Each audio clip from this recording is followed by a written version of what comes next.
Do we need nuclear energy to stop climate change?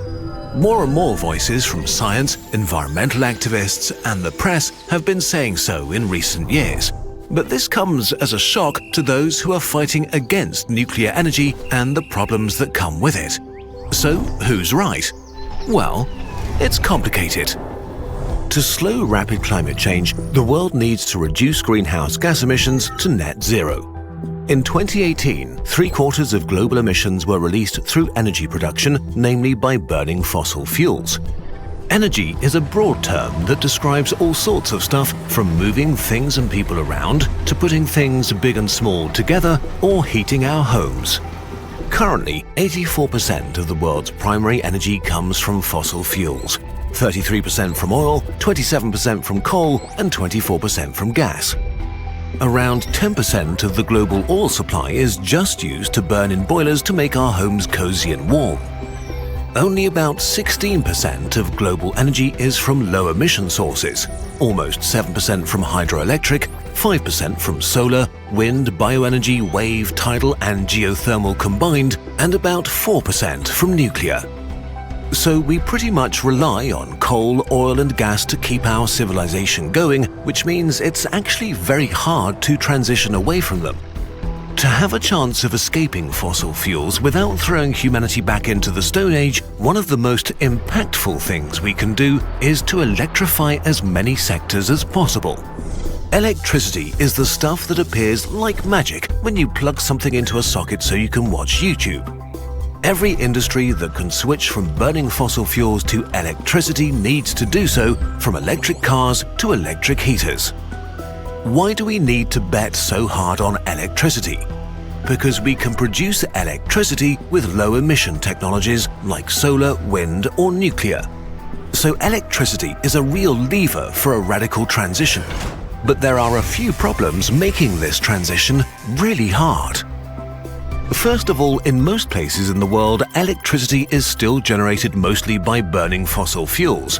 And not only that, in the last 20 years, the world's electricity usage increased 73% in absolute terms.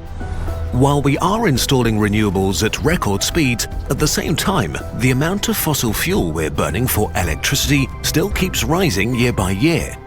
Renewables have so far not been able to catch up with the demand for new electricity, and so despite our progress, emissions from electricity are still rising worldwide. The other alternative to fossil fuels is nuclear, and even though it's not renewable, its greenhouse gas emissions are tiny compared to burning stuff. But in the last 20 years, nuclear has basically stagnated.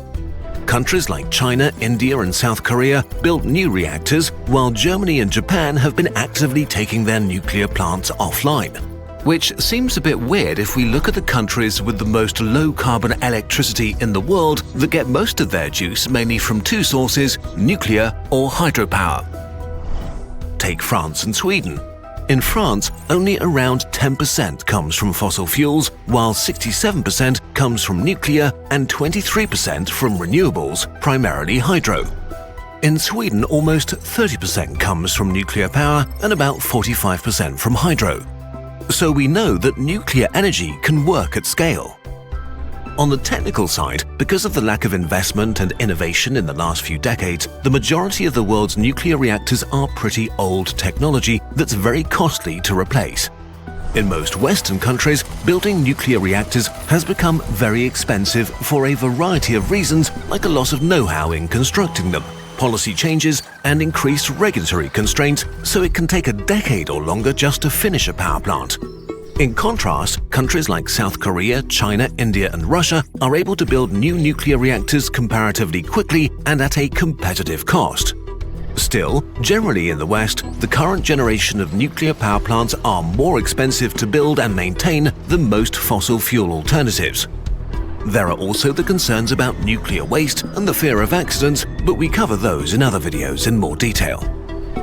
We have designs for nuclear reactors that solve many of their problems, namely small reactors that take less time and money to get started.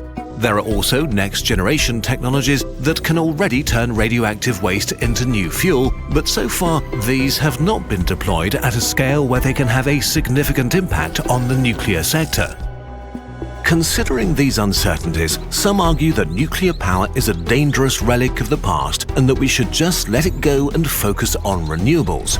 But while renewables undoubtedly are the future of electricity, they still have their own huge challenges to overcome before they can take over the vast majority of the electricity grid.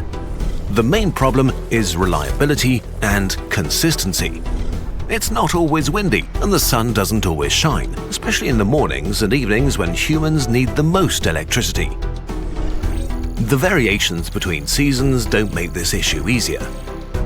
To make renewables reliable and not risk blackouts, we need massive storage capacities where we can save energy collected when the sun or wind are at their peak and release it later when we actually need it. Until this is possible, other sources of electricity need to provide a controllable load that creates the reliability of supply that our civilization needs to run properly. Eventually, we will be able to do this with renewables, but we need a lot of batteries or storage power plants. Right now, we simply don't have the tech and the capacities to make this transition fast enough to replace fossil fuels. But even if we could, there's another aspect we have to take into account. We're not just trying to kick fossil fuels out of electricity, we're trying to replace energy with electricity. If we're going to electrify sectors that currently use fossil fuels, like cars or heating, we will need significantly more electricity than we're currently using everywhere around the world. And if the electricity needs of the world population continue to grow as they have over the last 20 years, we'll need even more. It all comes down to one thing. No energy source is perfect. All have their own unique problems. Both renewables and nuclear energy require time, investment, and technological innovation. On their own, neither is ready to remove fossil fuels from our electricity grid, although activists on both sides claim that they are. In the end, the question is how we want to deal with all these challenges.